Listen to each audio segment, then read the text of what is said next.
Hey everybody, welcome back to the channel. I'm Full Q Developer and I build apps on stream for your education or entertainment.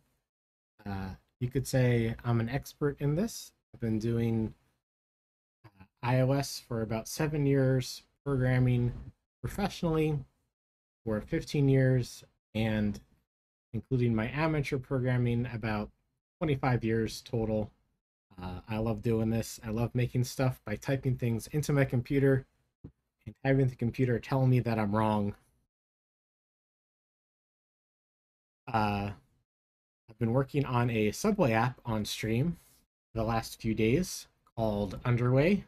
It's live in the App Store for Android and iOS, um, where you can tap on the subway map and see when the train's coming. This has been out on the App Store since 2016-ish, since 2016, and we've been slowly improving it ever since then. And what we've been working on um, in the past few days is adding path trains to the app. You can see there are a few path stations on the map: World Trade Center, Christopher Street. So now you can tap on the station and see the arriving path trains. And same thing for the combo ones. You've been to Herald Square. You know that it's the same set of stairs approximately to get to the path trains. Same at 14th Street and 23rd Street. So we can show those there as well and successfully turn those off. People appreciate the simplicity of the app. I do too, and so people can easily keep it in the focus state on just the subway very easily. So this is very close to being done, it seems. Yesterday we finished turning off implementing this path thing. You're now correctly not able to click on Christopher Street when the path train is disabled. That ended up being kind of a bigger refactoring than I was expecting, in that when we go to see if we're intersecting a station, that's a database call, it's a select query, and so we need to filter based on what kind of station is a candidate for intersecting the tap. We added a new join table for all the transit agencies that can go to a particular station. For example, the 6th Ave 14th Street also has path trains there, so there's both. Christopher Street on the path train would be just path, whereas Christopher Street on the one train would just be NYCT, New York City Transit, or the subway. Whew. So it's almost done. I think we realized there's a few other places we need to make updates.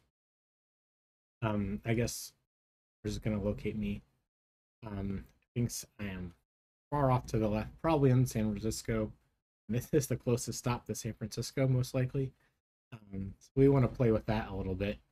But we want to make sure to exclude excluded transit systems in all cases where we're locating a stop.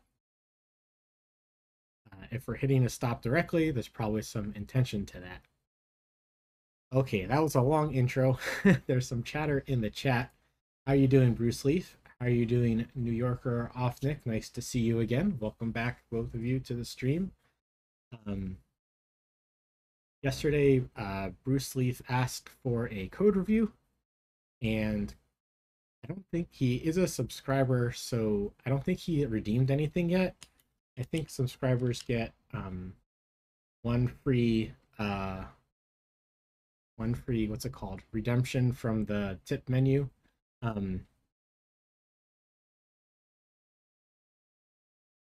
So I don't think you what's it called, redeemed anything yet, so you still have that one redemption. I want to get this a little bit done, and then we'll get to your code review. If not, definitely tomorrow first thing. Um, and after that, after locate me and the code review that Leaf requested, we'll apply all this to Android. Speaking of Android, we got a 1-star review today. Well, I guess I don't need to show it, but it was not pretty. It didn't really say anything. It just said "fuck this app." It was not specific at all, and I don't know what to do about that. I don't know what they're so upset about. So I don't know how to fix it when they just say "fuck this app." Get my customer service hat on, I guess. Figure out what to say. Uh, anyway, back to the present. Not letting the haters hate get to me. Um, put a little arrow, say this is what we're working on. So let's go to our, oh, we are the database file that I was looking for.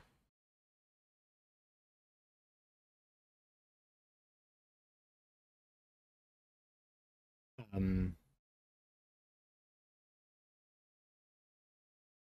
yeah, so this is what we cleaned up yesterday. Let's delete that comment. It's the SQL, and you can see that we're making sure that the transit system of the stop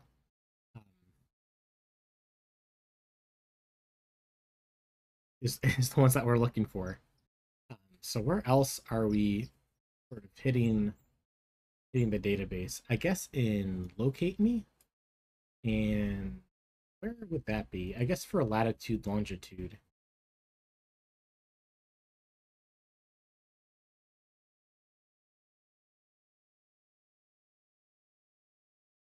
Yeah, so I guess this is getting one possible map location nearest a latitude and longitude. Maybe I need to clean up the spacing here. I do that first, goes all the way over here. Command Z, it's over here and hard to see. Not really a fan of either of those, unless I do this. And that looks gross also. Whatever.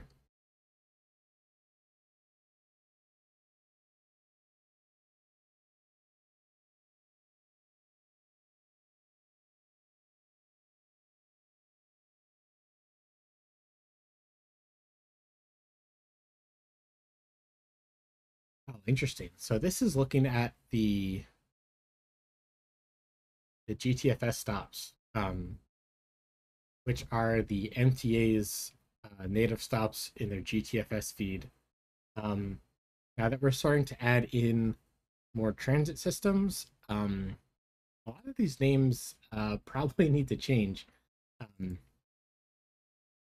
there's a lot of opportunity for cleanup here. Um, we have the map location ID, and we have the set of transit system. So we need to do um, kind of the tabs, kind of the same approach to what we did over here. We want to join on the map locations to transit system. Copy that in.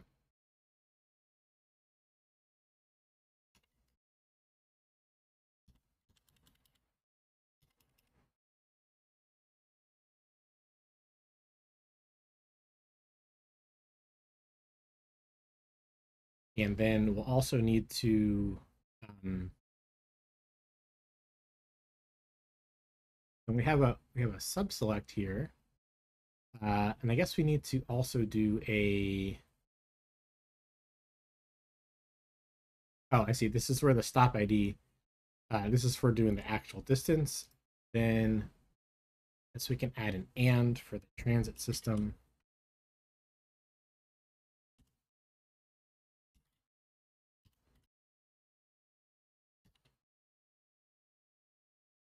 So I guess this is the UL head. We have a SQL equals the head plus, what did we do over here? We kind of manually inserted question marks, which are of course the placeholders in SQLite. And we had the SQL tail, which was it's a closed paren, which I guess doesn't need to be a multi-linked string, huh? It really doesn't need to be variable either. We can kind of inline that without any loss of readability.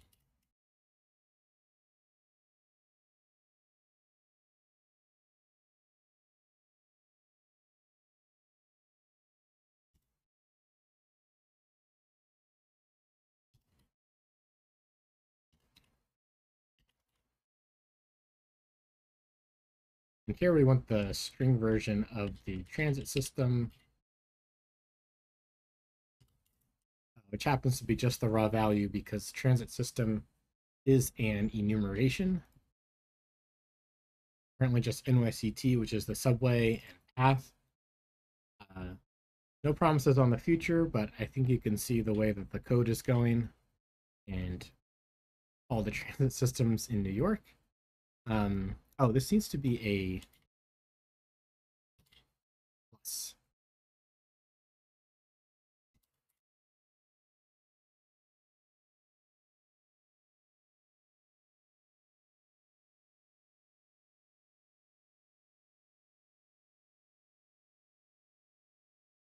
Okay, so I guess statement arguments is a GRDB specific way that it manages the SQL arguments.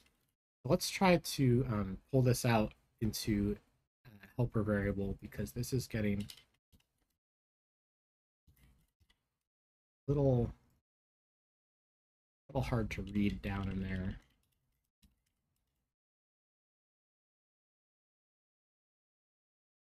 And if we call this maybe we can just initialize a statement arguments.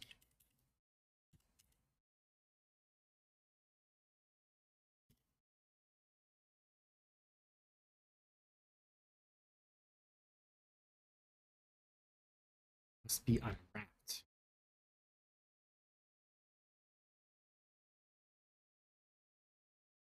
We can init it. We can init with a sequence.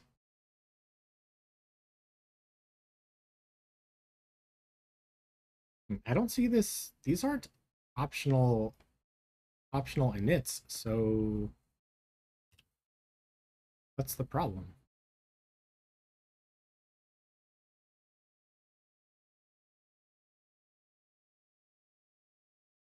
Is it because count is an int and these are doubles and then these are strings, so it's just a little confused?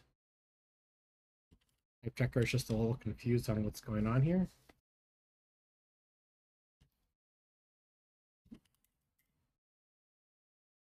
GRDB is, of course, the open source SQLite wrapper I've used on this project and many others.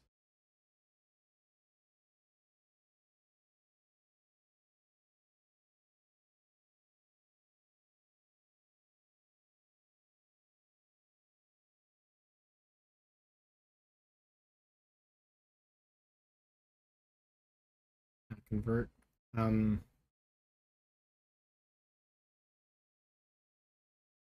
See, can I add? Oh, this is the array of any. This is the one that's optional. This is the one that we're hitting. Okay.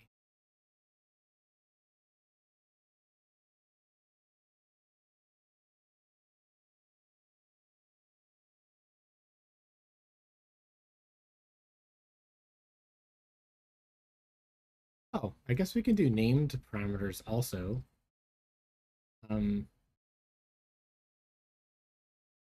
Potato, tomato, either way. Append contents of. Okay, here we go. So we can make one and then append.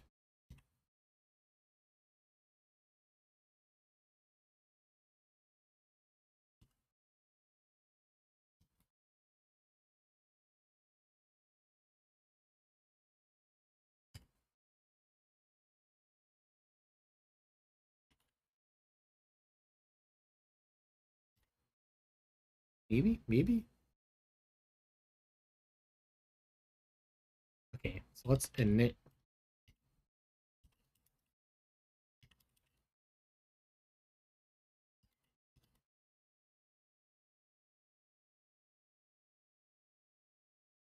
Result of call is unused.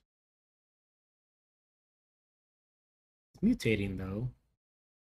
So does this return? Extend statement arguments with other arguments. Okay. Concatenated, updated. Arguments that were replaced if any are returned. Oh, okay. So we can just discard those.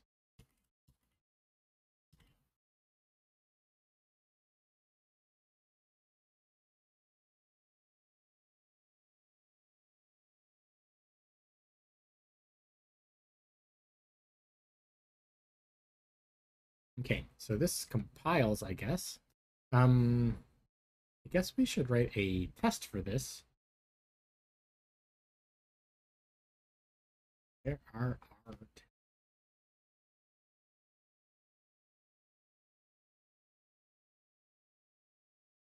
tests. Dev.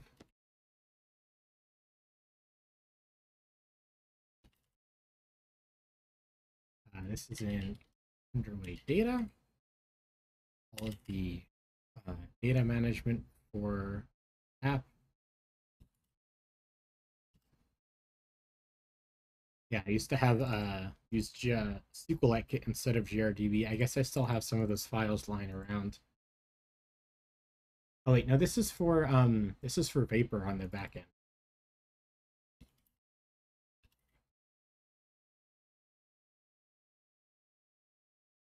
Okay, here is a package.swift with some tests next to it. I think this is where we want to write some tests.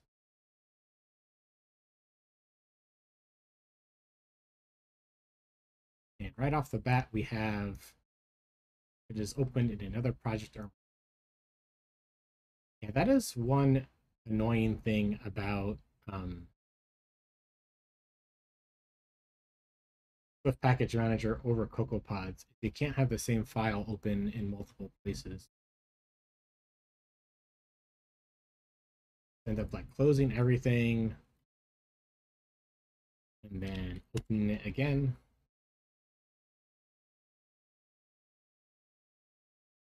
Waiting for it to check out.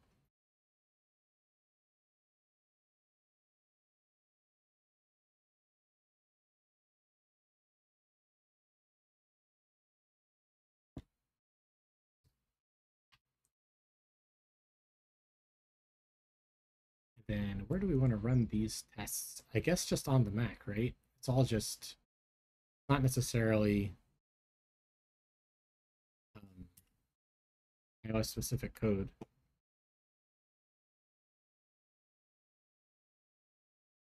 Okay. Ah, right. Because we updated all this stuff yesterday and we didn't update the tests yet.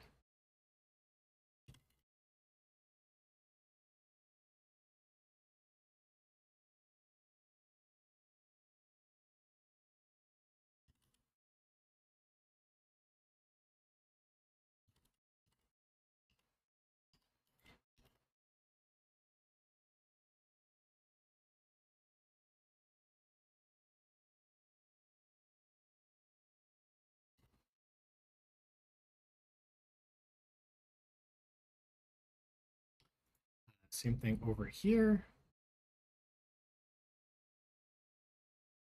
And here. And I think this should, yes, that does clean up those errors.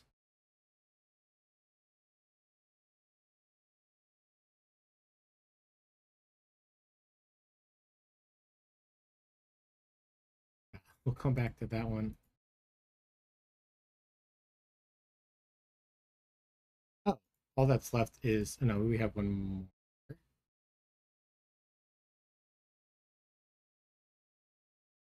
Okay, so we have tests for these things already. We just need to add, I guess, tests for the new path stations that we added. Ooh. And of course, I guess we didn't update our tests when we did the direction label. So what is actually on here? Um, so I guess we have sort of a side quest of fixed tests.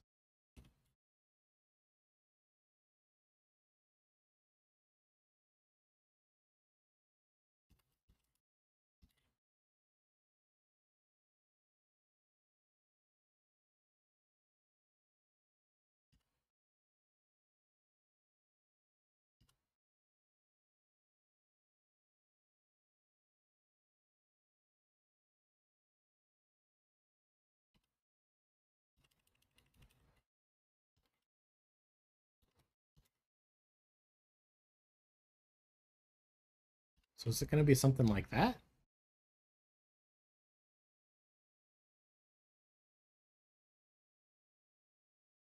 Notation inside. Guess I could have just looked at type instead of guessing.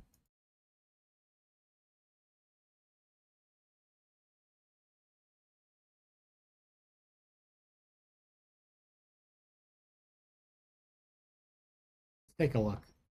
Okay, so this is a dictionary of pairs on our direction label set now. Instead of getting first, we want to get north, left is west side. Yeah, here we go.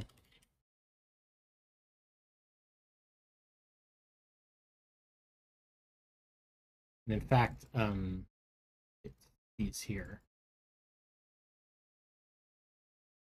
Yeah, so you can kind of see how this translated to kind of a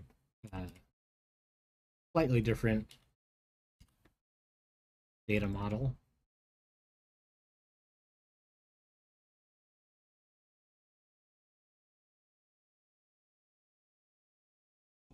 And I believe this is for the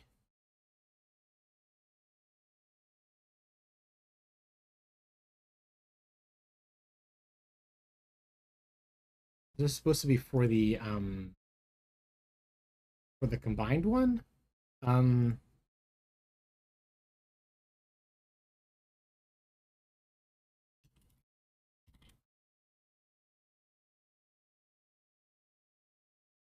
Actually, these kind of combine to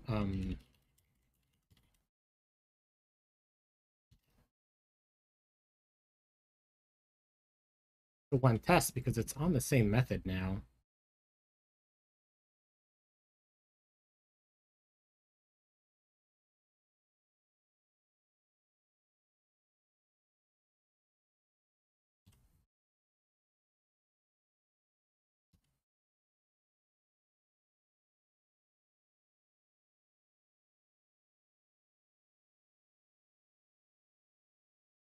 And this is the direction label overrides. 299 is, I believe, Delancey Street. You can see the trains kind of go in all kinds of different directions there. We do just a little bit there, especially for the M train, I believe. So what is on this thing here?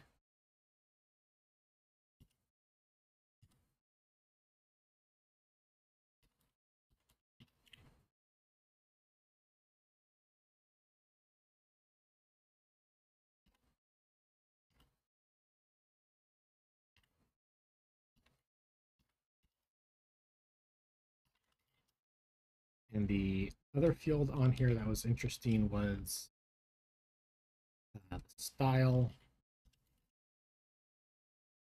We'll just put something in and see.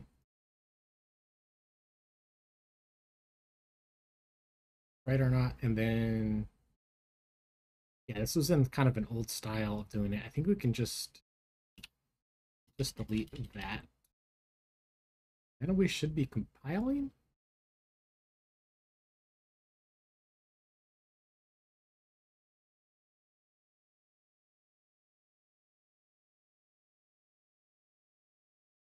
We are thing.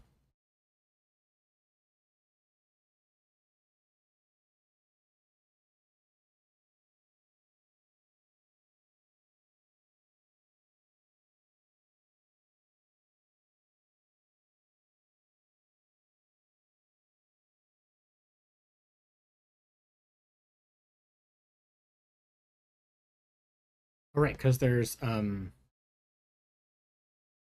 multiple ones now. um,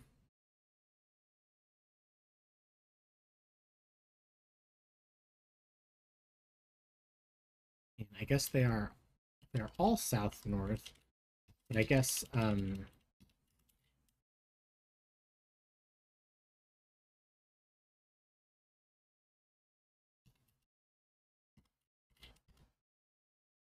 this is how we do it. Yeah, we still fail if it's not fair because there still should be three of them.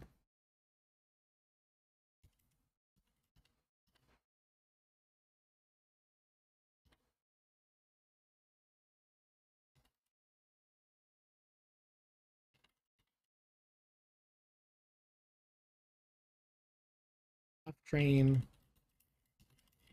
Second was the F diamond train or the FX.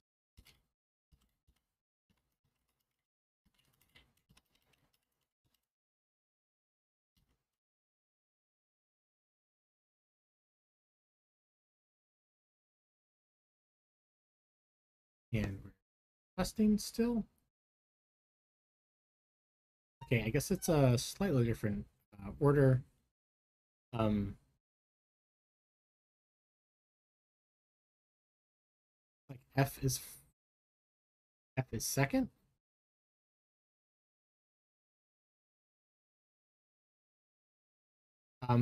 These need to be sorted.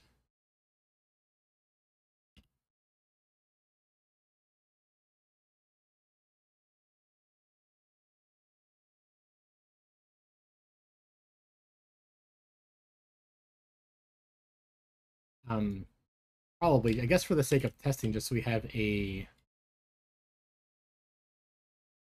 standard way of comparing these.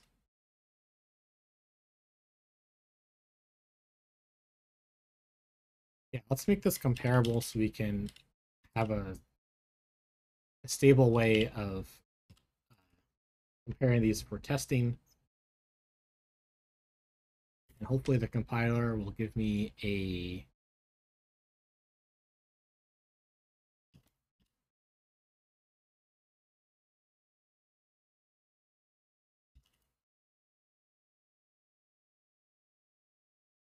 so if the two station IDs are the same, we'll compare by the route.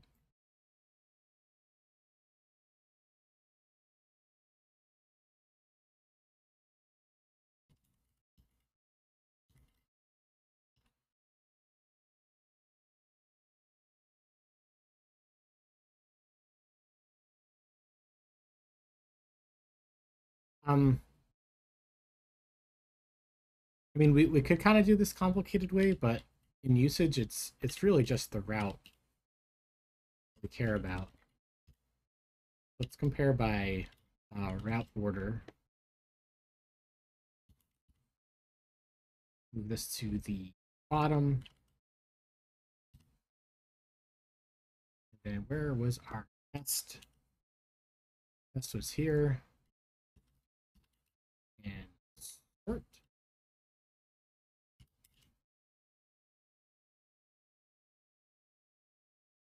Okay, so now let's see what order they come back in.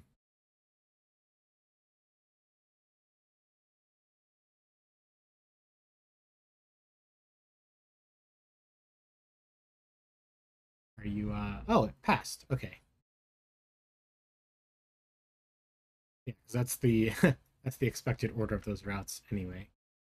Perfect. How are we doing over here?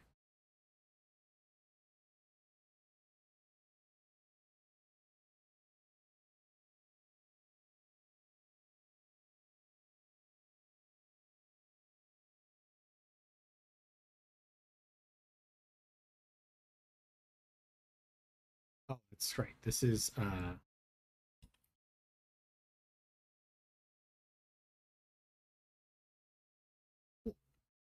are the other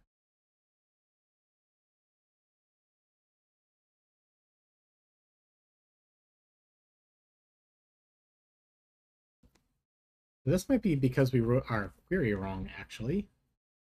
So we'll come back to that in a moment.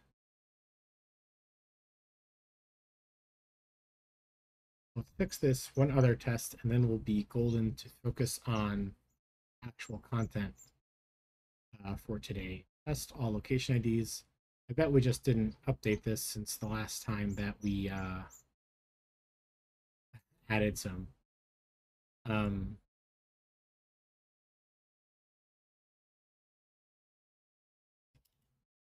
Only 474? I was not expecting that.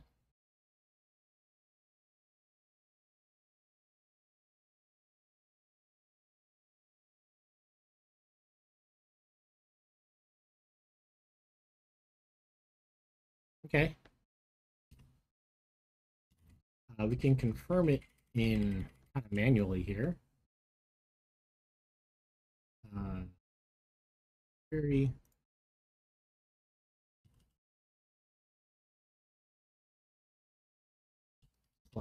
count E from the map locations.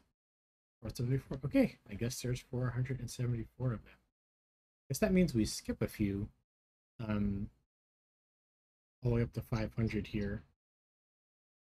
Yeah, I know there's a few that are skipped because, a few stations got closed along the way. A few other reasons for skipping.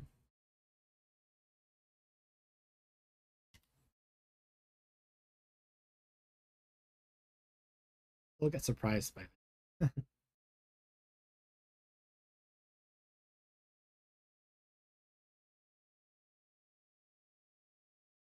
Looks like there's 3 errors, but it's really just the one. This error is part of this test file, and this file is part of this test suite. So it's really just one. And this is where we are for today. I'd like to put a break here.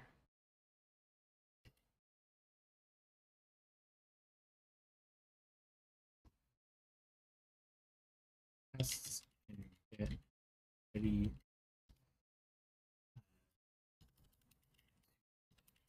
Limit GPS location active transit.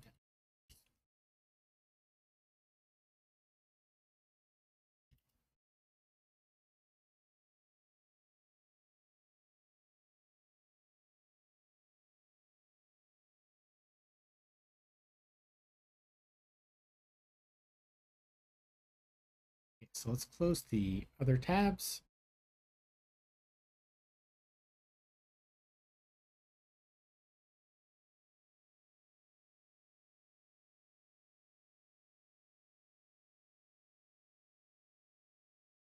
And let's put a breakpoint here and see what we get.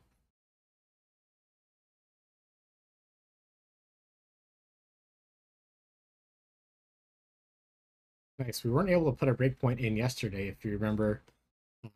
I guess running from the iOS app, it was just too much in memory or something, or maybe it's because it was inside of a CocoaPod. I'm not sure why Xcode was having a tough time yesterday. But either way, let's look at what our SQL is. SQL.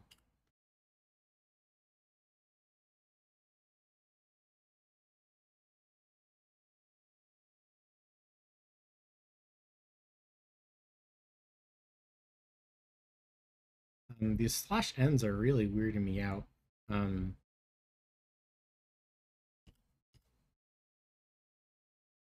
quite help either.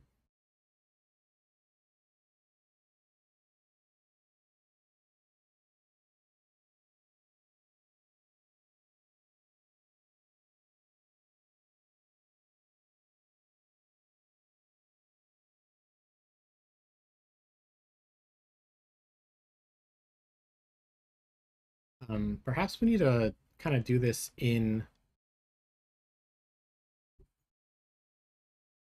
a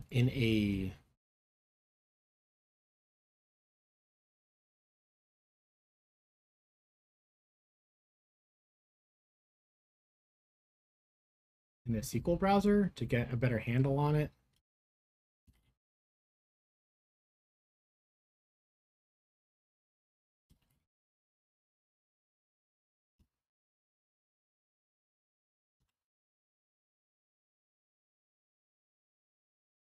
So it looks like there's only two other question marks. Let's fill those in.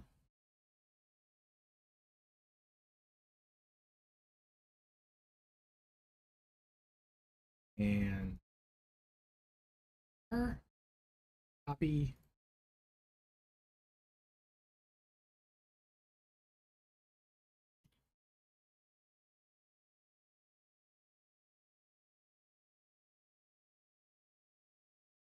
Copy the other one.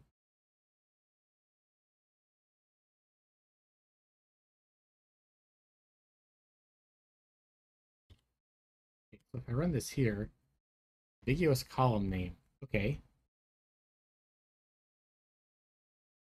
They're all the same. They're all joined to each other. So no problem just picking one. With such function naive distance. Oh, right.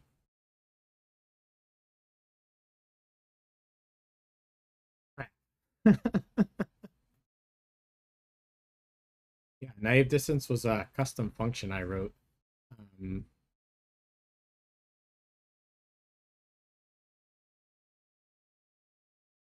well, this is kind of just an order by clause. So, oh, but I guess I'm using it to get, yeah, to compute distances or means of GPS location. Uh, yeah, not only is it a custom function that I wrote, it's a native Swift function, which is kind of a cool thing that you can do with SQLite. Let me see if I can show you real quick. Yeah, so when I'm preparing the database, I'm setting it to be, read only since it's just a static data. Oh, thank you so much for the follow, mkillmayor.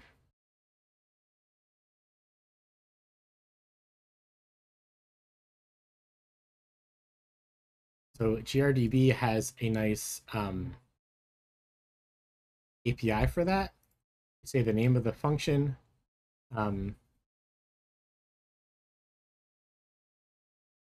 You can get the values out. Then you can do, this is the just basic distance formula from high school geometry or middle school geometry, whenever you did geometry, I guess, which doesn't happen to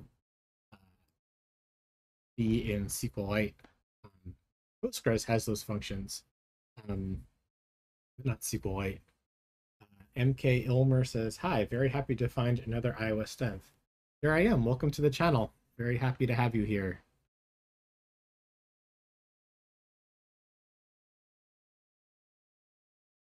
We are working on my Subway app, which is in the App Store for subways in New York. We're fixing some tests right now. It's kind of a side quest of the locate me stuff. Well, actually, we fixed the test. We're kind of we are on to actually doing the locate me part.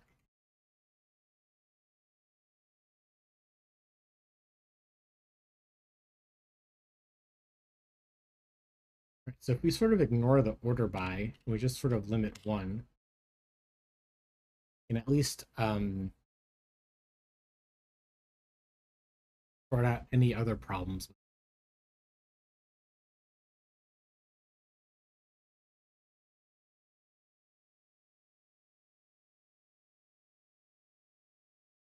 No such column map toppables MTM application ID.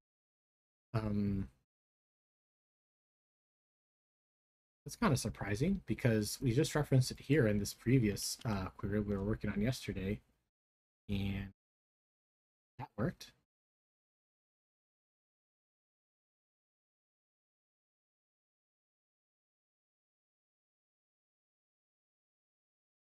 So why I cannot find this column now?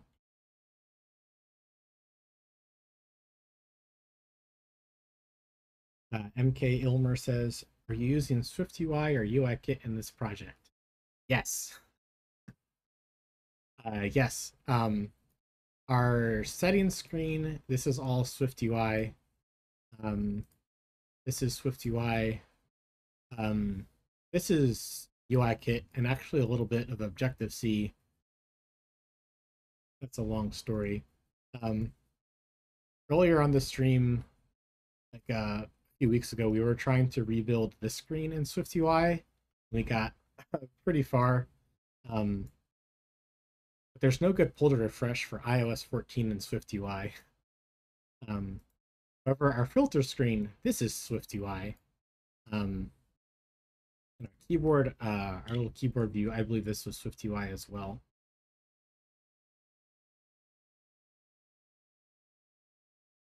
And I think our alerts is SwiftUI, but that might be a collection view. I forget. So yeah, we have a mix. I'm very excited for SwiftUI, and it's not quite there yet. The new stuff in iOS 16 is looking really good. The new navigation stack. If you go to my website, fullqdeveloper.com, you can see one of my other apps that is pure SwiftUI that was highlighted in iOS Dev Weekly. Yeah, that's the Objective C is for the nice this nice zooming. One of these days, I need to rewrite it in Swift. Um, I think there's a little bit of C too for OpenSSL for in-app purchases.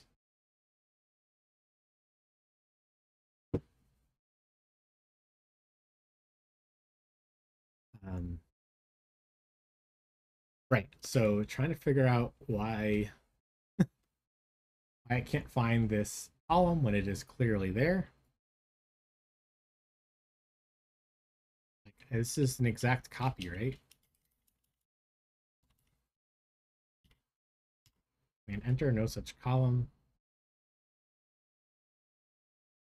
No, I swear it's there.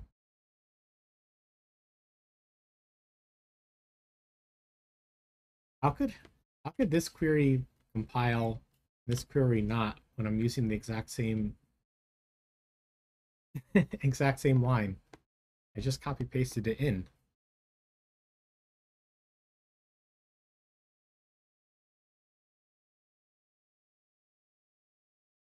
Oh, oh, oh my God. Okay.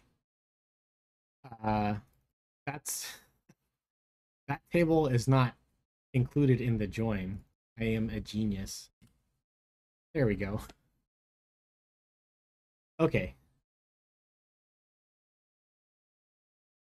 Yeah, we're not. This is for GPS locating yourself on the map based on where the stations are. This is not for anything about where the user tapped. So that table is not here. Okay, well, with that sorted out, I think we can go back and edit our query in Xcode.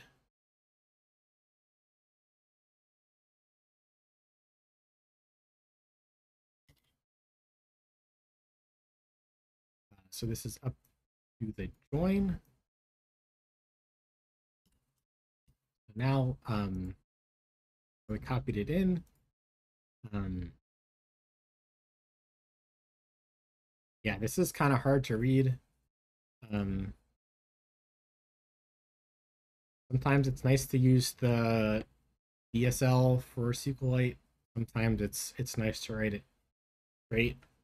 One of the benefits of writing it straight is that you can kind of easily copy paste it into a CQ to what's this thing? What is this type of app called? A database viewer? Anyway, I like this one. Also supports Postgres. Please sponsor me. Anyway, let's run those tests again. Nice. So now we can prove that the new line works by saying we're only looking for path trains, and you get a failure here.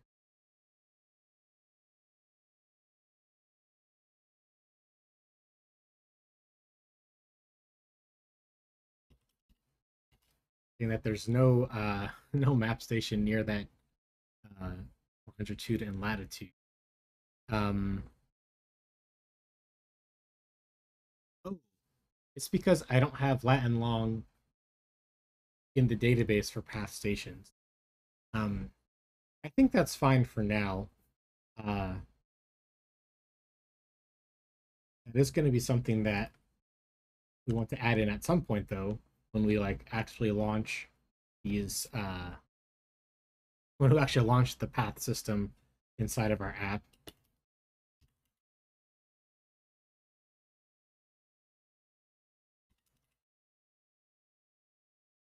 But yes, it'll be nil for now, and this shows that our query worked. Woohoo!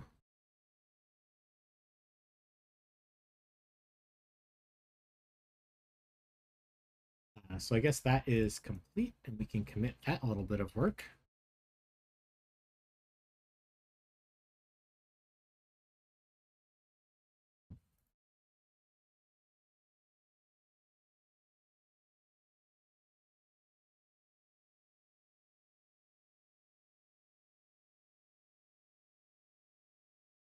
Yes, we added one new test case there. And here, I guess this isn't exactly a fair diff. Kind of did a commit a little bit earlier to sort of save a spot, because we kind of a big chunk of prep work. Um, but yeah, we updated the SQL, updated the test.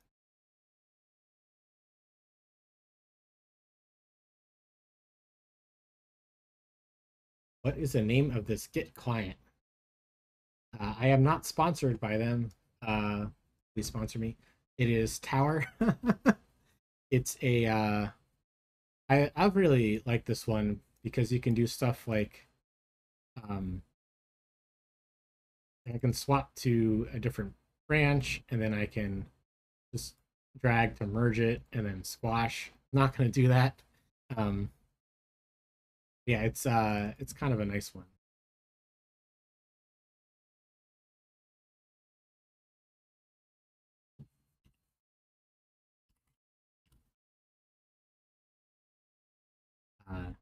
And get started for free, I guess. Yeah, I like it.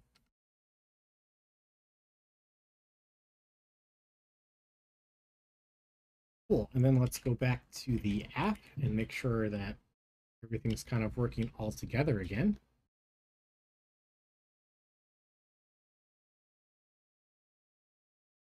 I feel like this could get cleaned up a little bit. These two lines are a little hard to look at.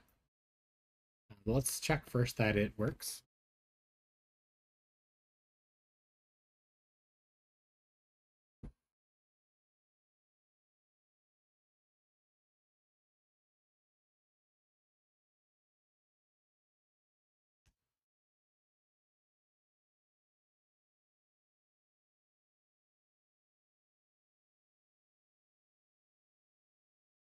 Yeah, so that still works. We like simulate a location device features bug. If I set a location on this game.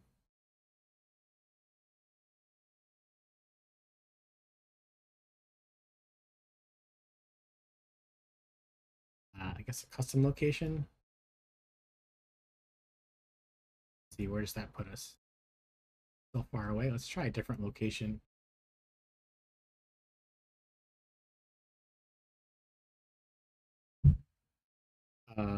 So let's look in the database for a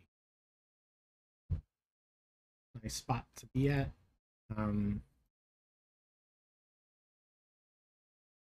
I guess GPS is like kind of compact. It goes from like 4088.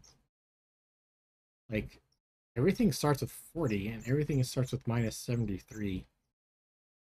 Yes, New York sometimes feels so big, but I guess to GPS it's not even a whole digit.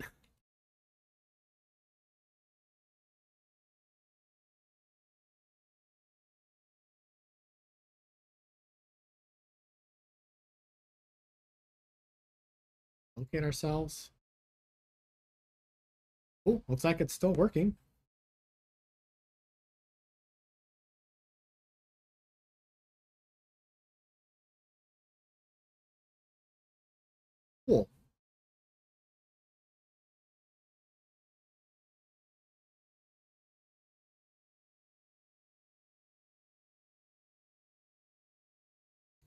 Yeah, I think we'll hold off on this for today. I think um I think adding path trains has brought on so many big refactorings, and I definitely want to take a little bit of breath before starting the next one. Um, like we have a couple different representations for stations. Like the MTA has their own representation of stations, which is represented to us as GTFS stops. They really represent platforms at a station, a set of tracks. And then we have our own MTA map locations for everything that looks like a station on the map. And we have the idea of an underway station, which is a um, kind of the same set of stairs that go to the same kind of location.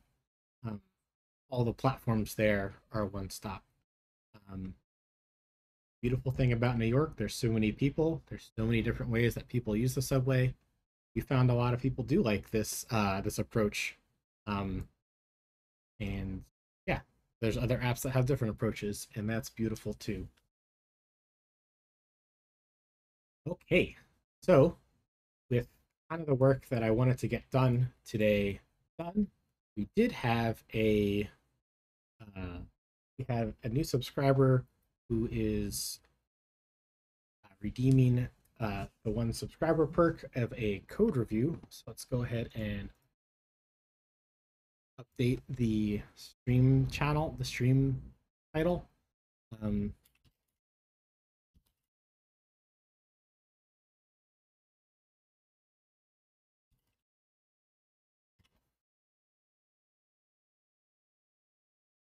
and let's head on over to the uh, Git repo in Safari.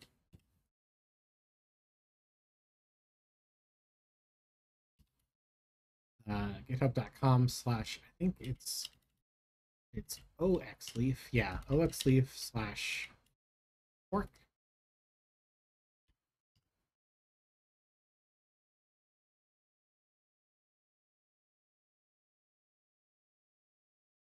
So anytime you subscribe, you get one free redemption from the tip menu.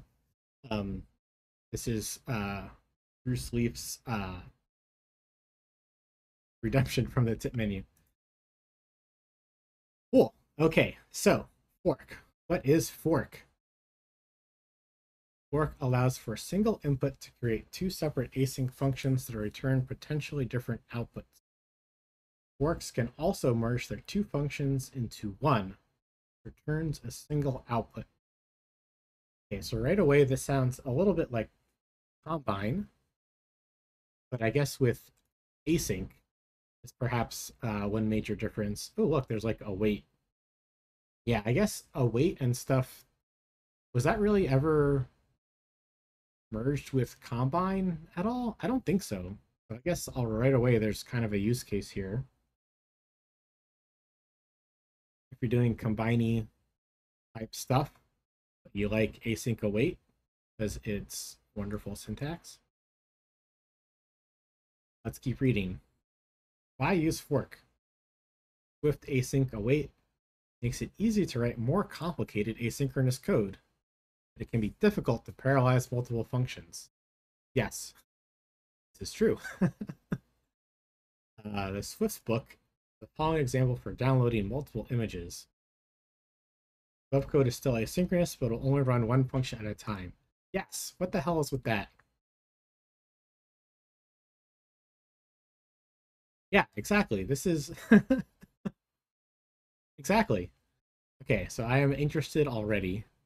Um, the example above, first photo, then second photo, and finally third photo will be set.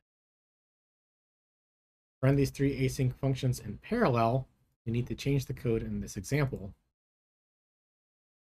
Oh, right. Okay.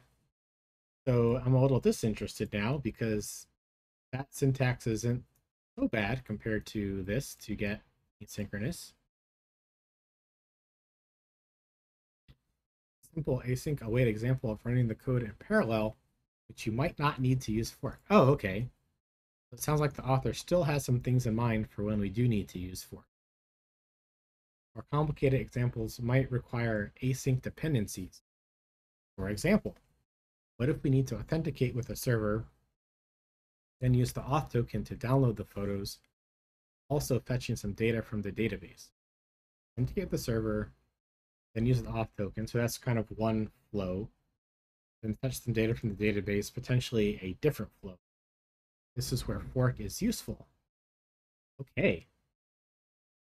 When using fork, functions will be ran in parallel, and higher order fork also be ran in parallel. Okay. I guess here's an overview of some objects. Using a single input, create two separate async functions that return left and right outputs. Forked actor, a single actor, which creates two separate async functions that are past the actor.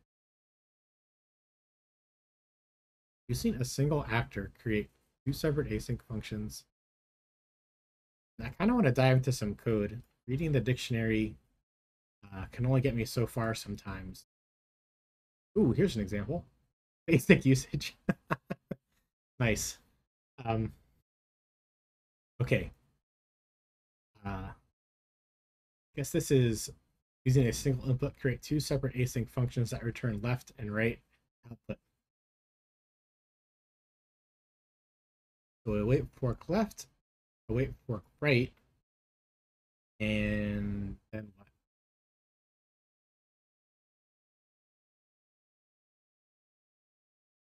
Single input, create two separate functions.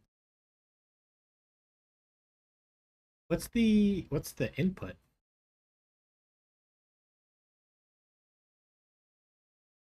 Oh, is 10 the input here? And then 10 get passed to 10. Okay, yeah. Bruce Leaf says 10 is the input.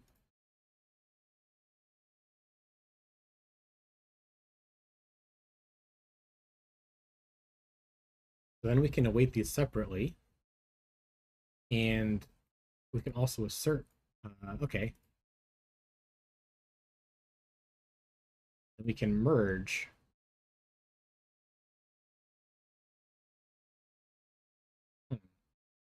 Yes, this is a little bit of a toy example. I want to see something a little bit more interesting.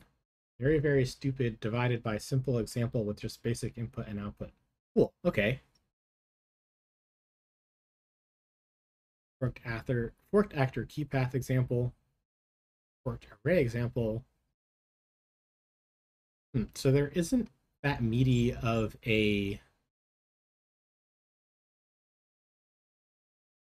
example here.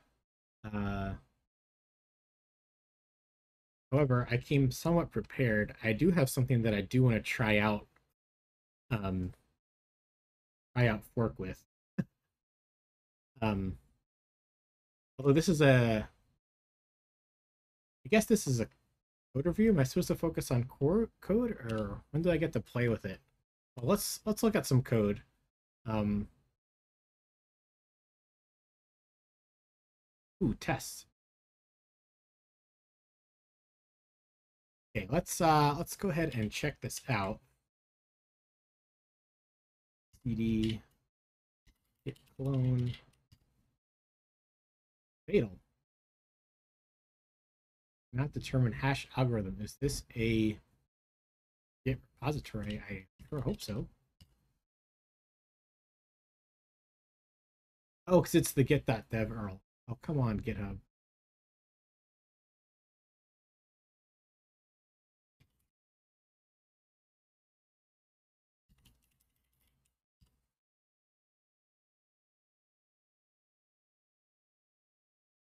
Oh, and I should put on the side here, next time print the fiber code review. And we'll put a link to the thing, heading. Okay. keeping the people up to date.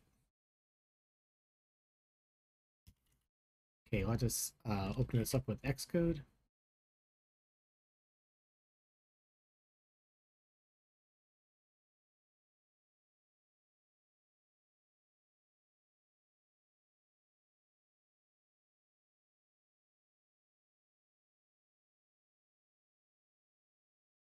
I guess let's hit Command U, and I'm assuming everything's gonna pass.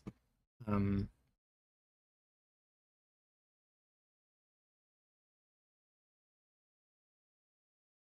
let's see, where would I have a single example that I need to do, or a single input where I need to do multiple things with?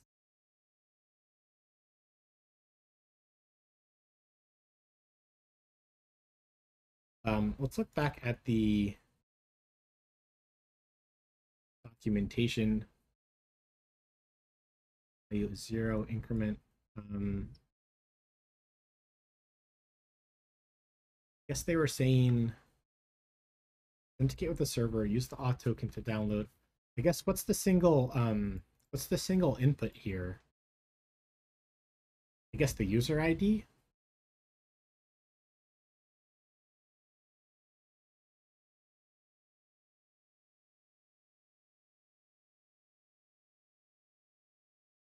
Guess I'm not sure what value having the value here.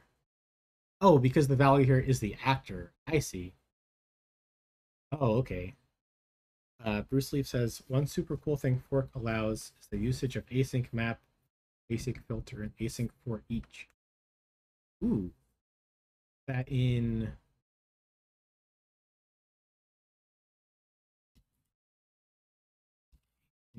filter.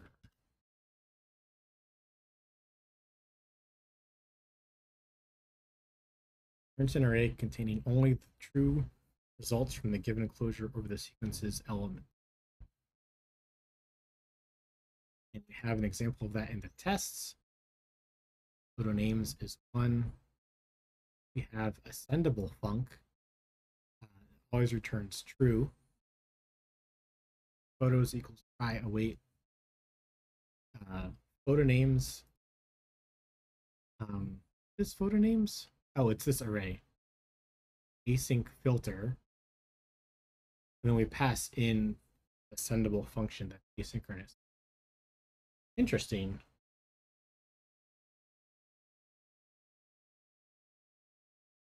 Bruce Leaf says, this is a great example of the first Swiftbook code we looked at. Oh, for the different downloads. Yeah, I guess I'm currently a little tripped up on the value part that gets passed in. I guess that's like that's the building block that everything else is built on top of. And like I guess in forked actor, actor is a value. So I guess there's other stuff kind of going on that um, I'm not anticipating yet.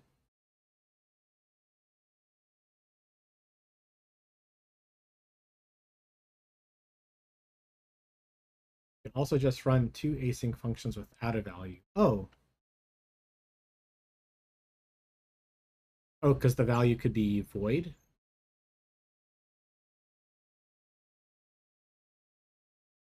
Yeah, let's play with some code.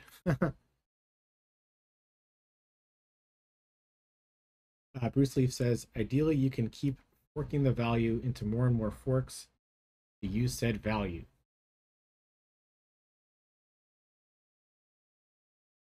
Keep forking the value into more and more forks. There are quite a bit of inits. Init map.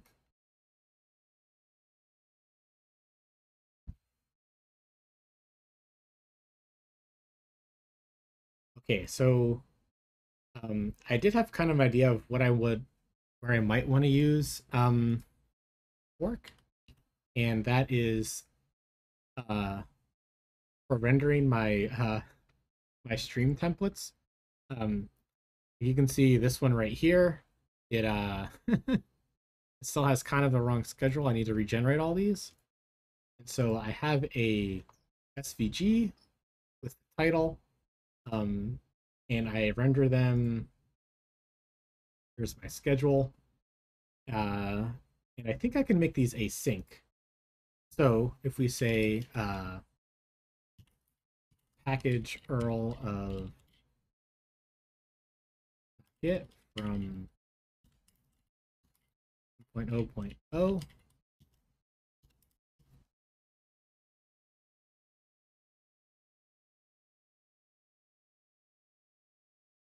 and then we import fork at the top.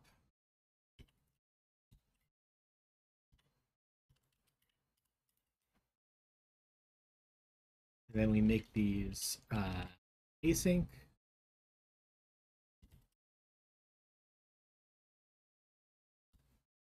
So then here's my loop. I go through all my configs and render.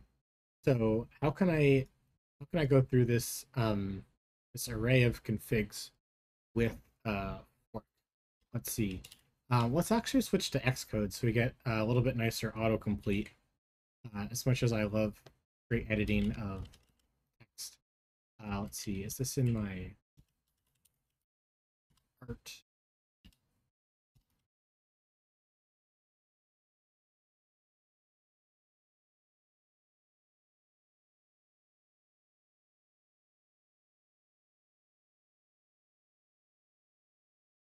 Full screen.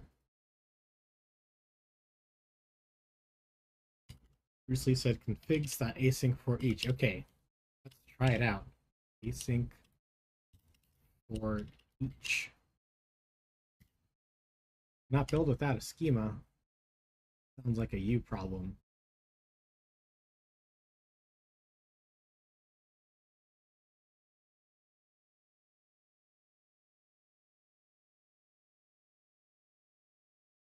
Oh, because I don't know how to type. I see.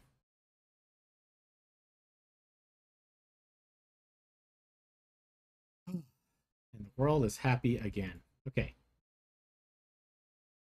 Now let's Command B. Get some autocomplete help down here, please. No such module fork. Oh, more package.swift stuff. Dependencies. Yeah. For 25 years, I just let the compiler do the work.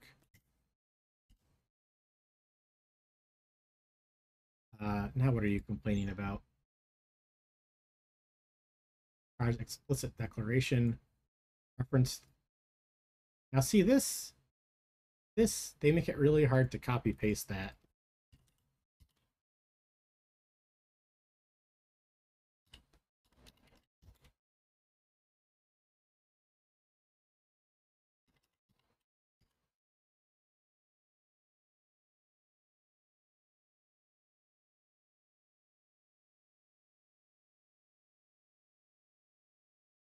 Sync call. Okay, so we're not doing this anymore.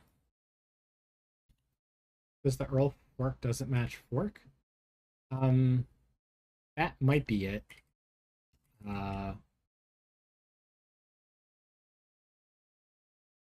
Let's see. So I guess you can see that I'm also using sh in here, and I'm able to just say sh here. And I guess I have the repo name as capital sh. And everything here is named capital sh. Look at fork. Everything here is capital fork. Yes, so it must be the URL. Yeah, must be the URL, the GitHub URL. It's really annoying how Swift uses the name of the directory as like the name of the module, no matter what you name it.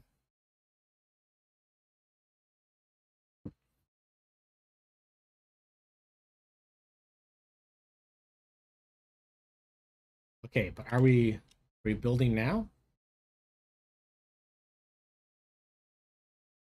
We have 3 errors. Function is unused. Function is unused. Okay. Yeah, super annoying, says Bruce Leaf. Async for each.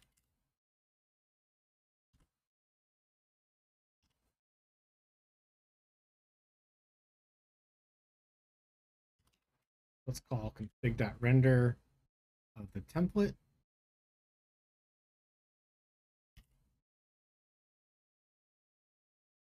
All can throw. Throw. Async call in a function that does not support concurrency. Oh my. Let's fix that real quick, I guess.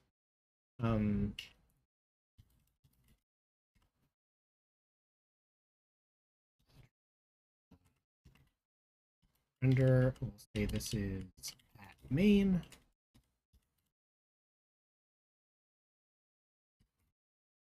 Then we'll say static func main throws. Let's re-indent and add the missing curly.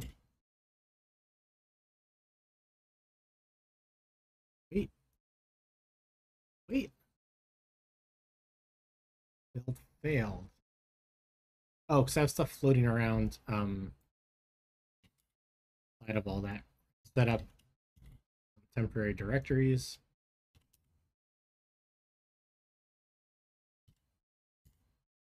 Build succeeded. Woohoo. Okay.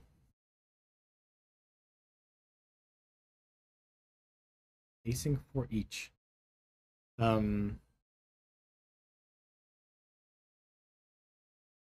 think this is worth it just for this function. Because what's the alternative? Configs dot for each.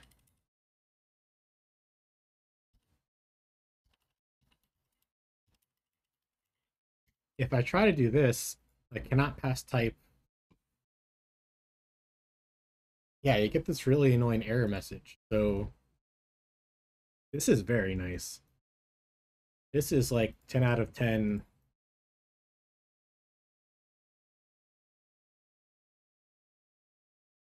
Let's see how it's used. Or how it's written. Oh, we it's map, but we discard it. Okay, so let's async map. Returns an array containing the results. Close that side out. Returns an array containing the results of mapping the given closure over the sequence's elements. We call awake fork map, get the output out of it. Okay. Yeah, once I have like an example, like now I can actually start understanding and appreciating stuff for better or worse. Uh for better or worse. Sometimes for worse, sometimes for better. That's how it is for me. Here we are on fork, and fork is a extension on array. Okay.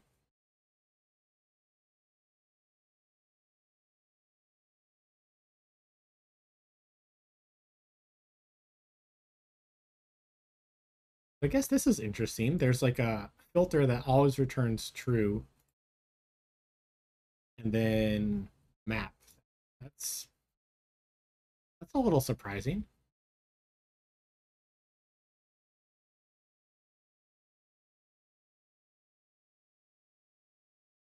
We have all these helpers, and all the way down we get to forked array. Fork type none, single, fork, fork type, fork type.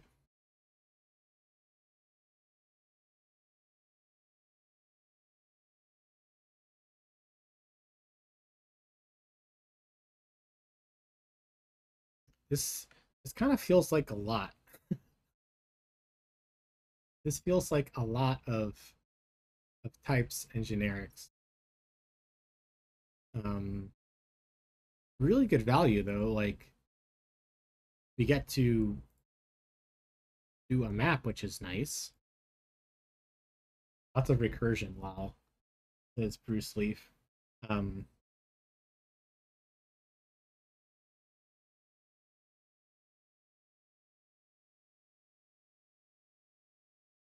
maybe we should set a breakpoint and see where we end up.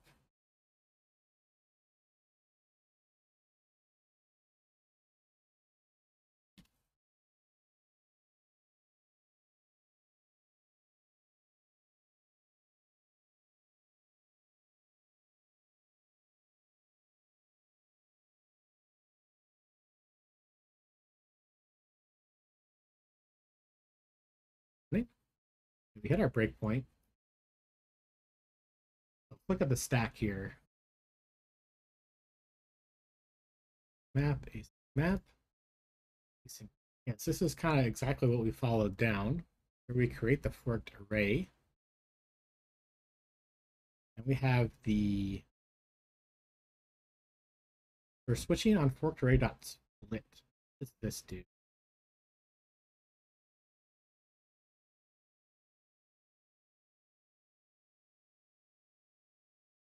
Returns a fork type. Oh, this is just based on how many things are in the array. I wrote a similar switch earlier today while working for a client to deal with plurals when rendering stuff to the screen.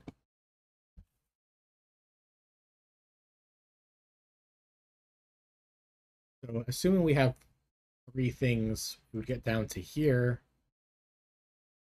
Left input map, right input map. Interesting.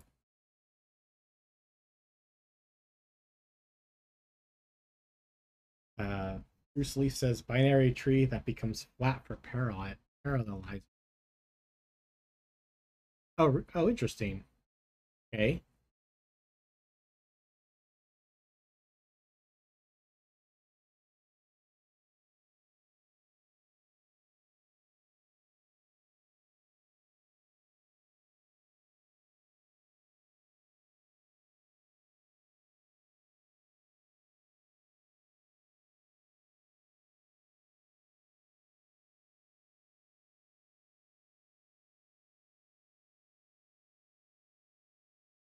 Yeah, I guess it still seems like a lot of stuff for this use case. I guess it's trying to support other features too. I still haven't found use cases for that yet, so I'm not sure if it's thumbs up or thumbs down for me on that part of it yet. Bruce Leaf says split is recursion to build the tree output, is recursion to get the output from the tree. Oh, okay.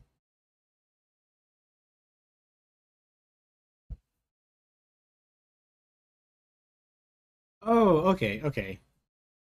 I gotcha. This feels justified then. Um,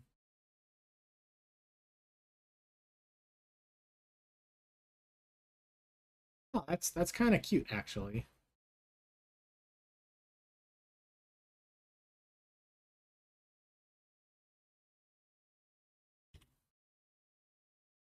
So this is fork type dot single, and this takes an associated value. Here there isn't an associated value. Um, how does it get implied, I guess?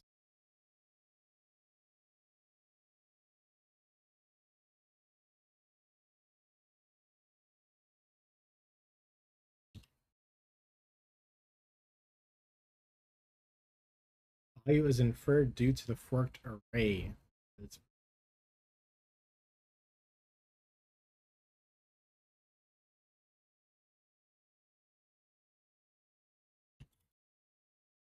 how would it be unimplied, I guess? I guess every time there's something implied, there's always a way to sort of explicitly do it as well.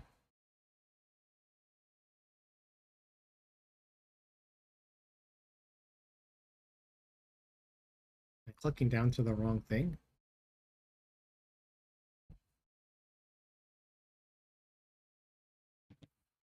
Maybe I need to actually read this instead of just clicking around. Create a fork using a single value that is mapped for the left and right output functions. Right, this is the basic one that we started at.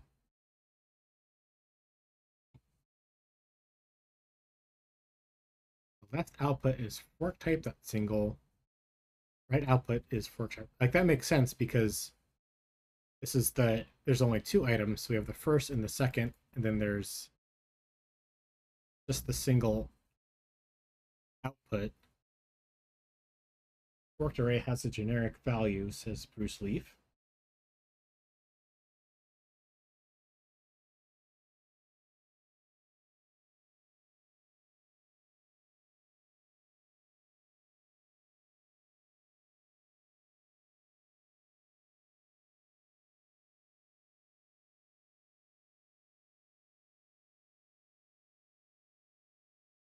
I mean, maybe it's obvious. Maybe I like need coffee or something. I can't quite see public struct portrait value output. How is this getting filled in though? My autocomplete not going to the right place? Line 2.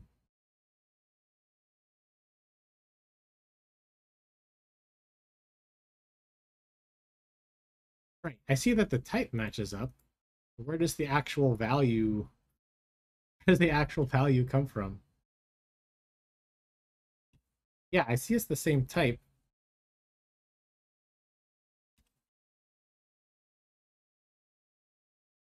Let's see, let me try to type it myself. I have an array of figs. Maybe my fingers, maybe my brain just can't see it. My fingers need to see it. Not find fork type in scope. Okay, but I'm importing fork. Fork type a internal type is.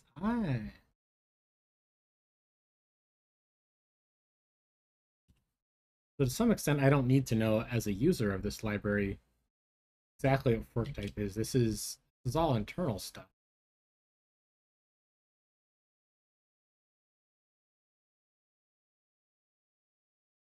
But as a code reviewer, I I'm confused how this is getting a value.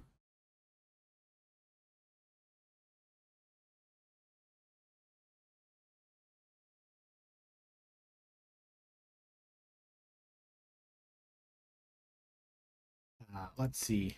CP, I think I have it checked out here in my home directory. Um,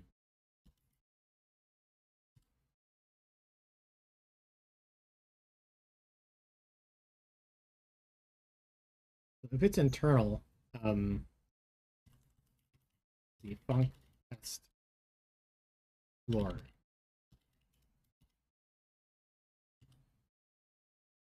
Inside forked array, says Bruce Lee, use the value type as it is generic. Whatever the value of the array is will be the value. Just because of the name spacing. My brain is not braining right now. It's probably not your fault.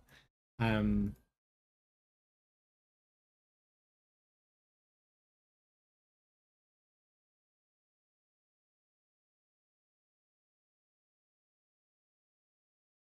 then if I let's try fork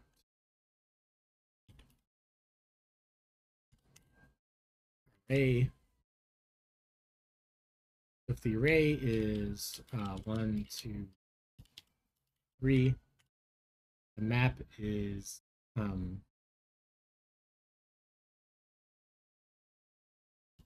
b times 2, I guess. Um,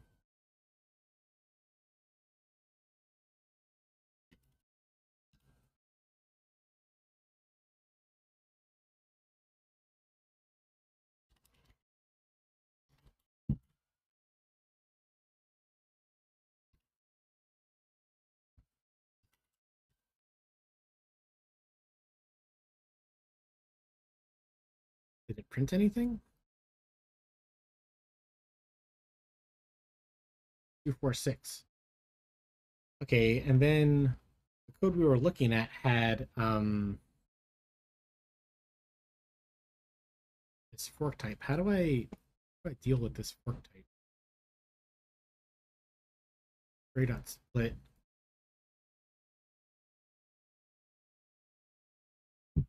Yeah, here's getting the value out of single.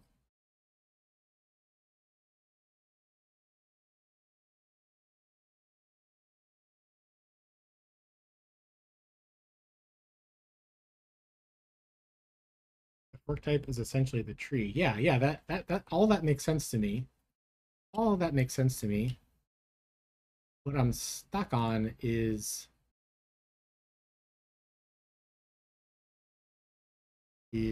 where was it? Yeah, this left output here. When it does an init of forked array,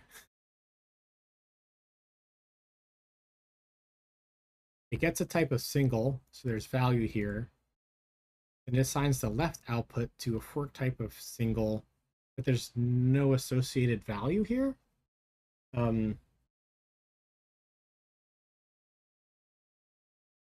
I mean, I guess it I guess it compiles, right? So obviously I'm the one that doesn't understand where this associated value is coming from. The forked array line 40. Let's head back to the actual source code. Line 40.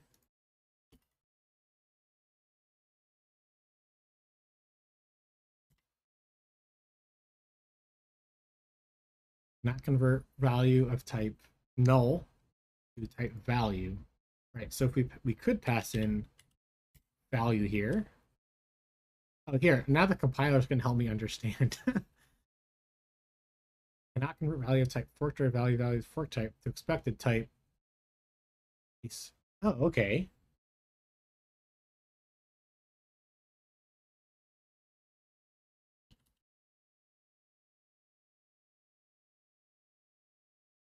So then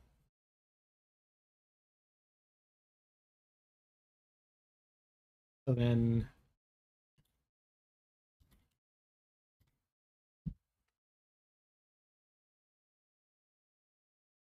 not convert value of type forked array output fork type expected type async throws. It expects a function. Oh my god. Oh, okay. Oh, okay. There we go. Bruce Leaf says it expects a function. The fork type dot single is a function, specifically the init function to create fork type dot single. Oh my god. No, not your fault at all. That's very clever. I could not figure out what I did not understand.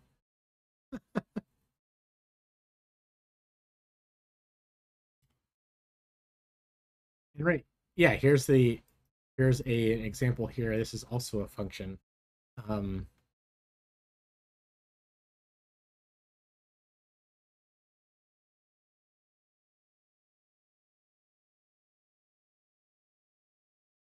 the value here is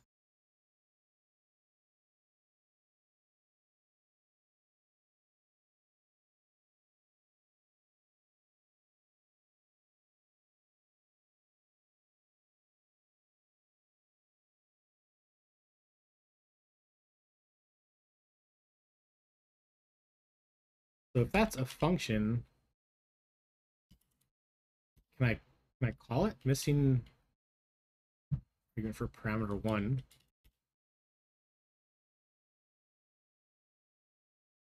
Value. So this is all generic, so I can't really do that, huh?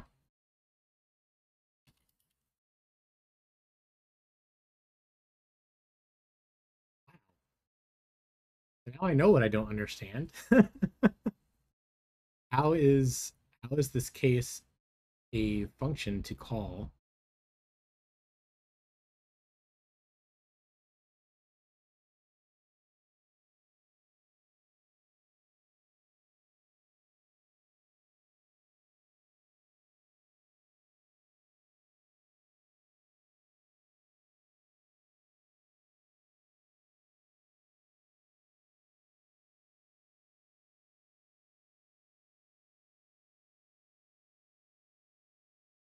If it is a function, I should be able to like call it with something, right?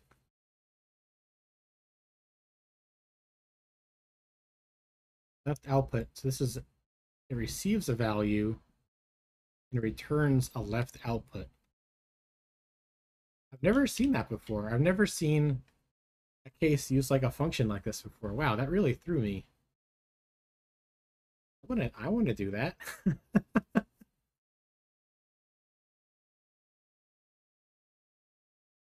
uh, let me paste this in here. This is the latest message from Bruce Leaf. Fork type dot single is a value to a fork type.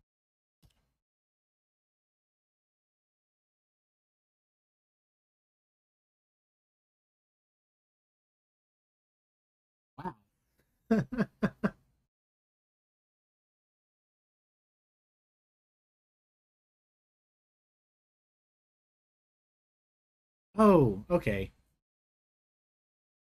Wow, that's clever. That's clever.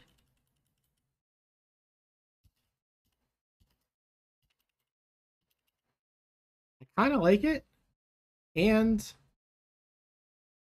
I don't understand it enough yet to use it myself. But that's cool. That's cool.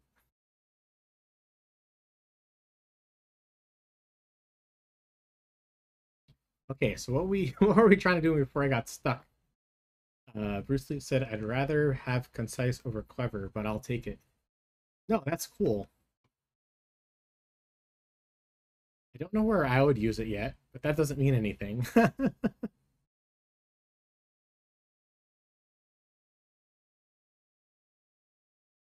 there other usages of this as a function? There are.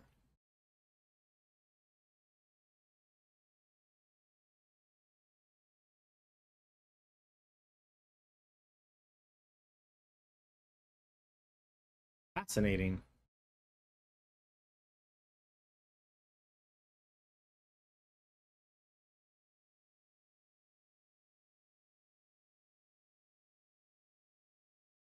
So this forked array, it inits itself.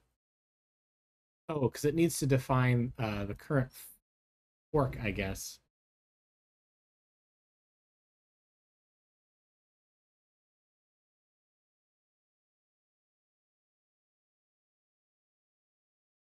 Right, so this is the counting for you to know how many items there are in an array so you can do it safely. I was trying to see like would this be needed, but yeah, it is needed. We don't have any guarantees on how many items are in the array.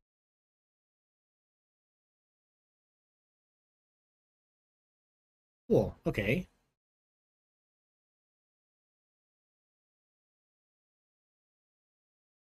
So after we make a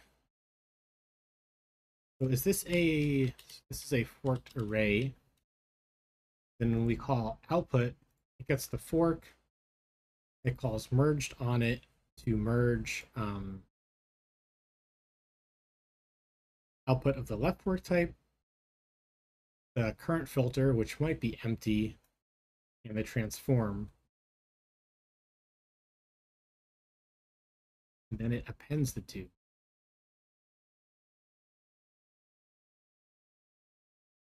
Right. And going back to the example in the README, um, here's the README. This thing here from the Swift book, like this is great and all if you know exactly how many you have, but um,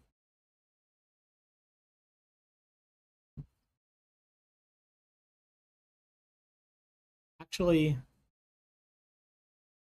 well, yeah, I guess if there's like a map and a yeah, a map and a filter,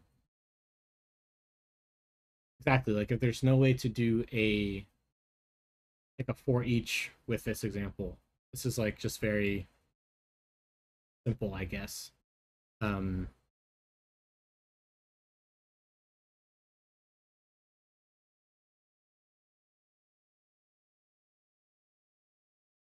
we'll delete that, that. So we could say,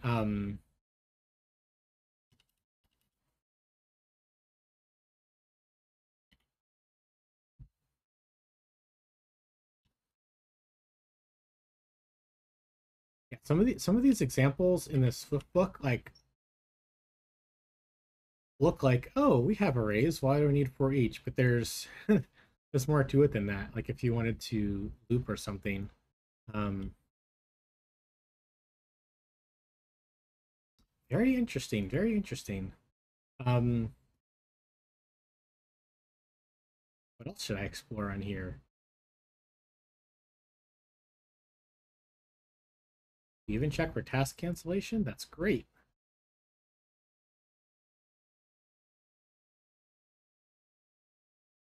Do we have do we test for cancellation? Not exactly found.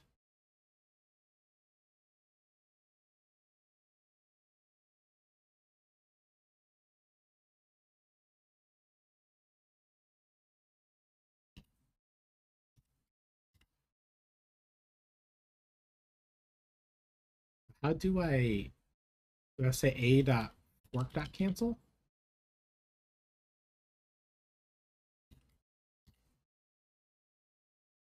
No test for canceling. Let's Bruce Leaf. I'll add some. Now that's really nice because I feel like um a lot of the API around canceling um doesn't feel as good as like the try await API. Like this feels really good. Um, the way that you're kind of managing that for the user, I think that's great. Um, how do I like I can't even think of how would I cancel something? I guess if that's like inside of a task, right? Um, like if I go back to my code, if I had a task to do all this, b equals task,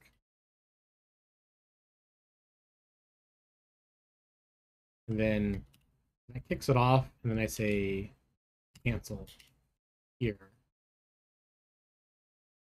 I guess if I have it inside of main like this, I don't have the opportunity to cancel, but I guess that's fine. Bruce Leaf says task fork dot dot cancel. Yes, yes, yeah, yeah. Cool, we're on the same page.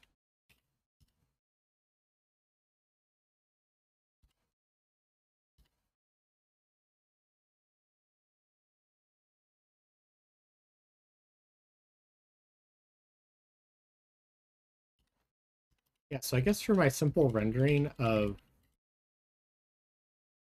my stream templates, I would only need async for each. Uh, I guess is nice. Um,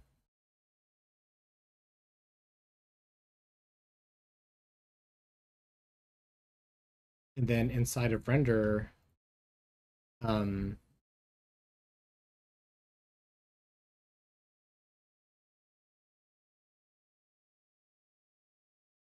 I mean everything was kind of be single threaded inside of a render anyway. Um, there's not much interesting there. I probably want to like do some substitutions in the template, which I haven't done yet. Um, and then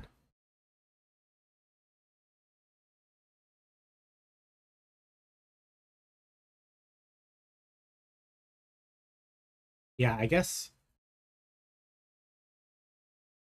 let's see. Going back to that Swiftbook example, if I have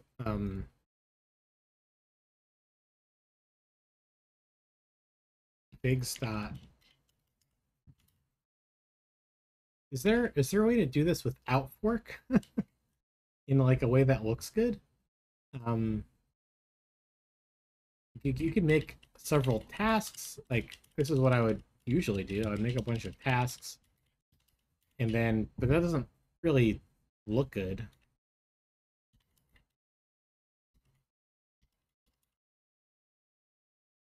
Bruce Lee says one of my favorite examples to think of is having a list of users or posts and using async map or async for each to load all the images. Maybe using an actor.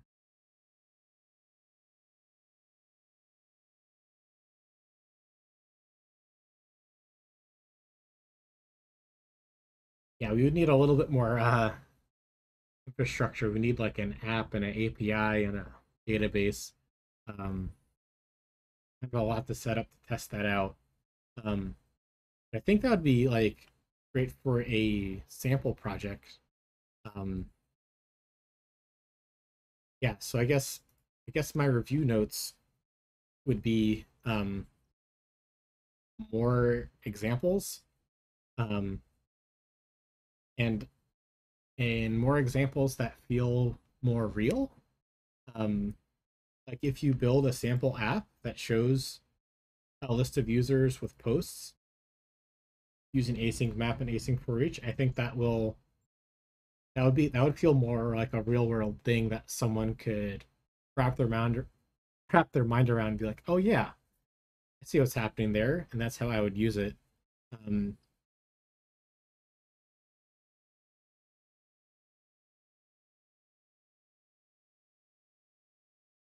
yeah, the examples here feel a little too abstract to motivate.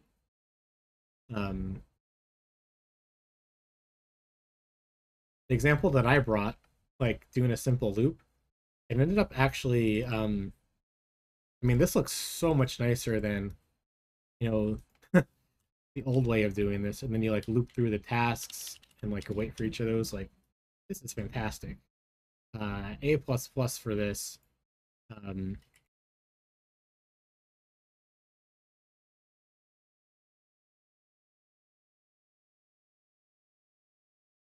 then I guess I still don't have the I guess the still don't know the motivation for all the other stuff in here. Um, that might just be a me thing. Um, like, I guess I haven't used actors that much, so I I'm not sure how to start evaluating the stuff about actors as far as like real world examples. Um, yeah, these are all great. Async for each, async filter. Like sell this. This is what I want. Actors are thread safe mutable. Yeah, I know the concept of an actor. I just haven't used them in my own code yet, so I couldn't give a fair real world exercise of that portion. Yes. Yeah, that's any thread an actor is any thread can mutate without worrying about threads or locking. It's all async stuff. They do all the locking for you. Um,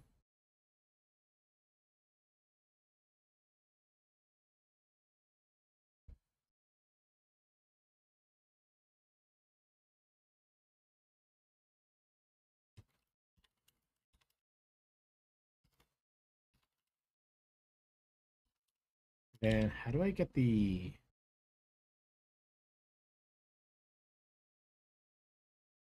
output of a but that's the right or left outputs, right?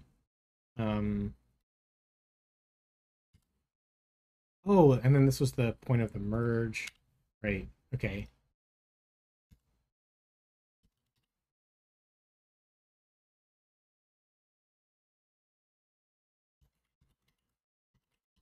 I think I'm kind of rewriting your code here. Um,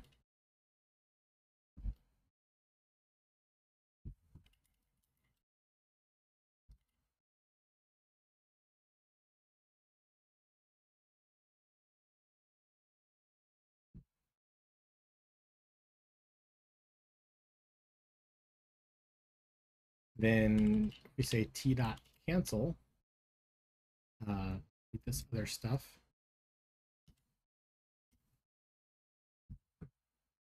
Guess what happens? It just exceeds.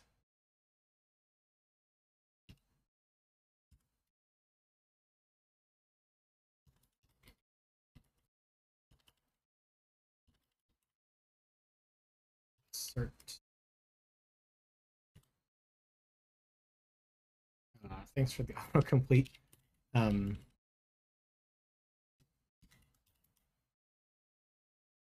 need to call friends after the merge function.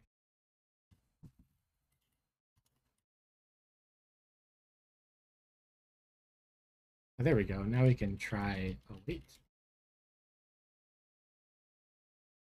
async property access in an auto closure that does not support concurrency. But we have async. Oh, do I need to say? Oh, wait.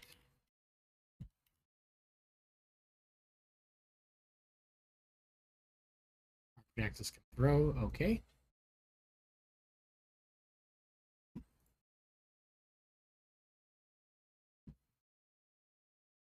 But aren't we in an async context here?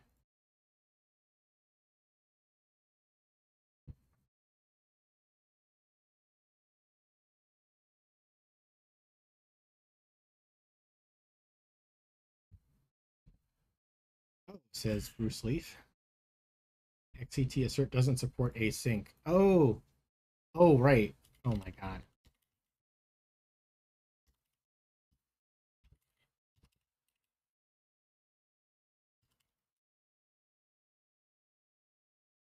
There we go. Now I got build succeeded. And then we got the cancel.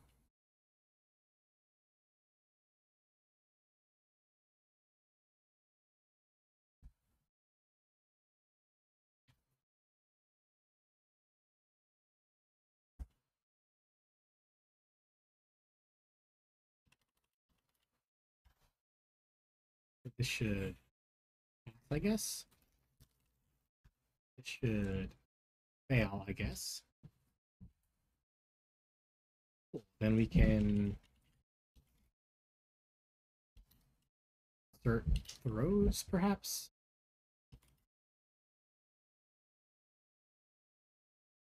Can we let me put this in here?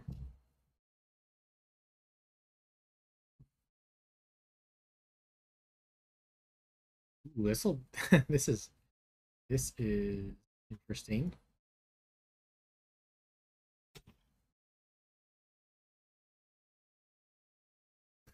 Sad face from Bruce Leaf. Um,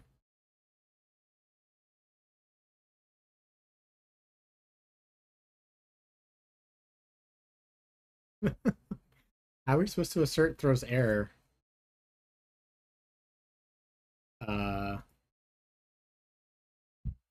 I guess I guess someone on the core Swift team needs to fix this.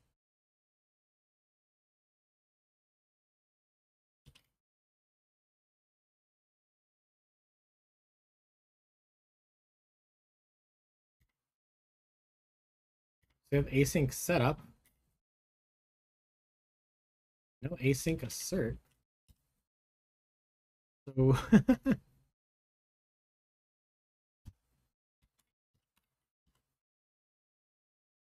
oh yeah, and the other thing that's really annoying is like you can't wrap this in a result either.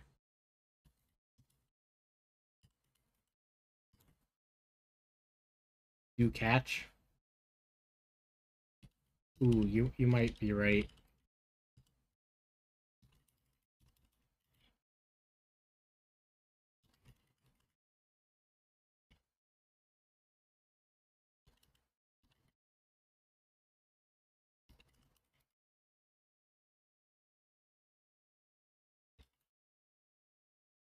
Did cancel?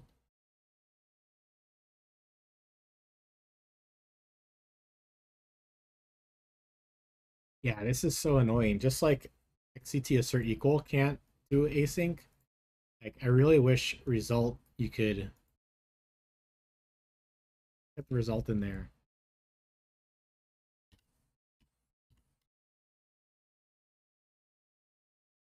Not doing that anymore.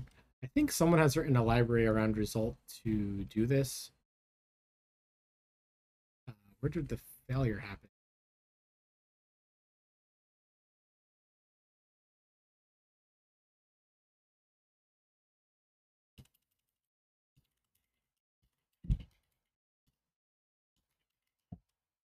Oh, because I'm doing this out here. Okay.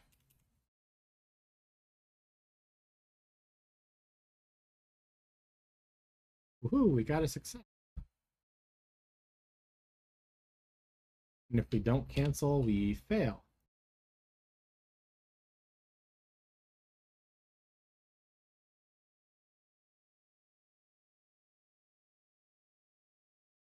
I wonder why it takes so long.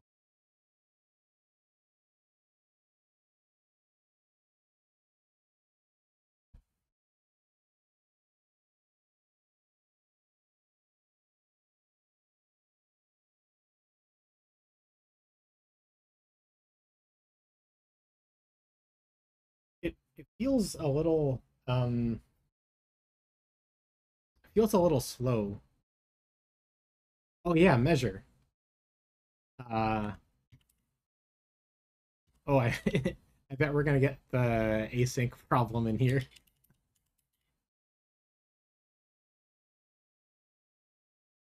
Yeah.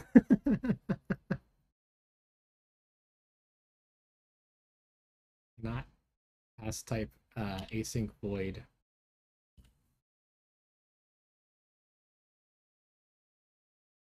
Oh, come on, says Bruce Lee. Yeah, exactly.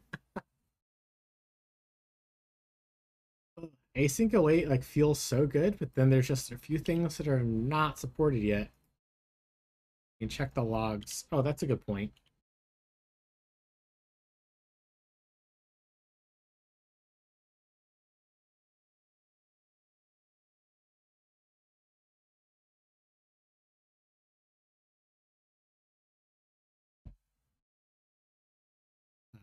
6 seconds.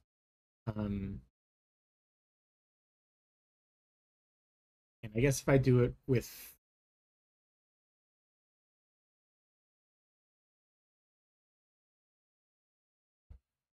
I do it without um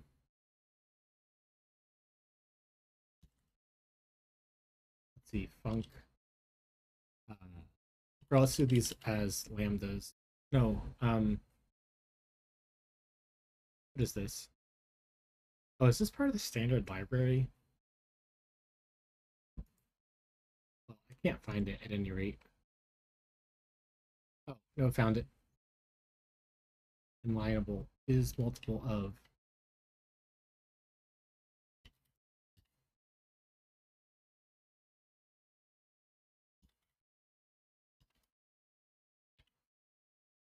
Multiple of 2 equals.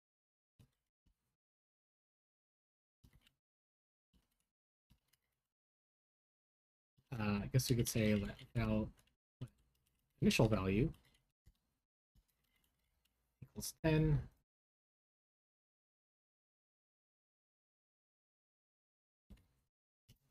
And comment that. Um,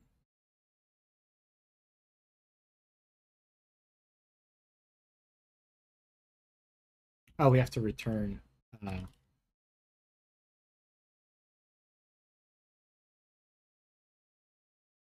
In the merge.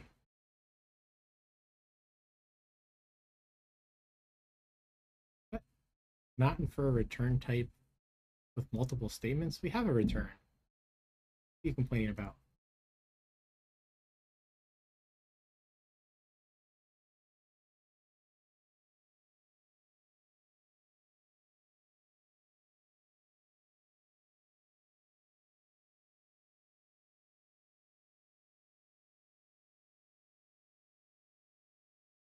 This is 5.99 seconds, so not that much faster.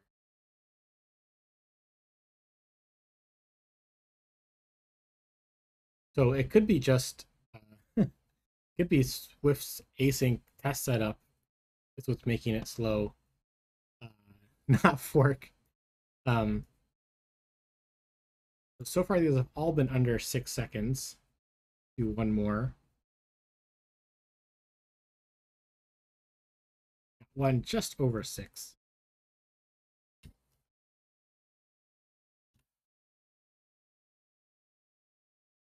Then if we run this with fork again,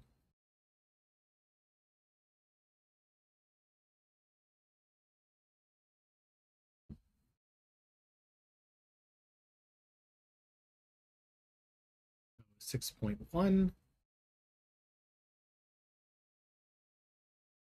Oh, this is faster than any of the ones without fork, actually.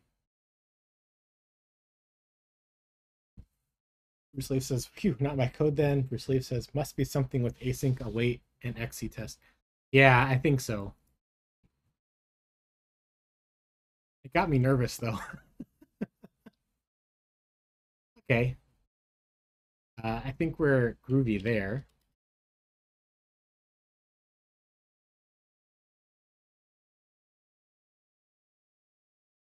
Same, says Bruce Leaf.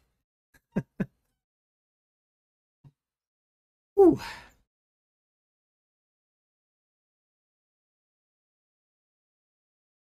See, what else can we look at? License? MIT license? Nice.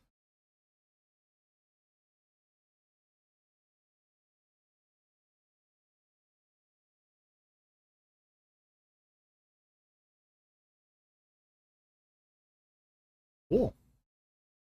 Bruce Leaf says, thank you for looking into this. Means a lot. Yeah, thank you so much for the subscription. And yeah, happy to do code reviews for subscribers. Thanks for writing this code and sharing it. I really like we have a nicer way to do asynchronously for each go through an array. That's really nice. Um, yeah. So yeah, I guess that's it. If you want to look at the code yourself, it's at github.com oxleaf/fork. I'll work on better real world examples, says Bruce Leaf. Yeah, I think that helps a lot. But it's definitely definitely hard to do, especially while developing a library, because then your real world examples change a lot too, and that can be a lot of work as well. Um, ooh,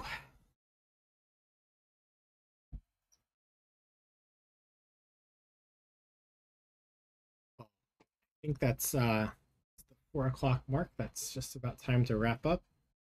Thank you all for joining me today and every weekday at 2 o'clock New York time to talk about Swift and work on advanced topics. Um, we've been working on adding path trains to the app, and we a lot of progress today on locate me portion of that. It's starting to look really good. But of course, the path stations still need their own latitude and longitude. And then we graciously had a subscriber redeem their code review. And I spent a good hour on that. Um, Shout out to Bruce Lee for that. Um,